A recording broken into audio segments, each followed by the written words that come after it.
देवालिया स्थिति को आसिले कि राज्य सरकार बीजेपी क्षमता को आसबार 4 मास भितर बिगिड़ला आर्थिक स्थिति। एमिति एक प्रकार संदेह एबे सरकारी कर्मचारी मनरे छनका सृष्टि करिछि। नंदीघोष टीवी हाथ में लगी एपरी किछि सांघातिक प्रमाण।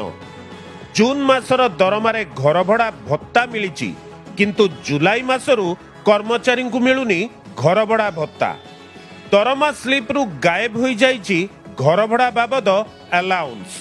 एससीएसटी विभाग अधीन आवासिक विद्यालय शिक्षक और खाद्य जोगाण विभाग जिला स्तरीय कर्मचारी को जुलाई मासरू घर भड़ा बाबद अर्थ दिया जाउनी। अभियोग होइछि प्राय 18टी जिले में कर्मचारी पाउनाहांती घर भड़ा भत्ता। 2000 मसीहा पूर्व कर्मचारी को मासिक वेतन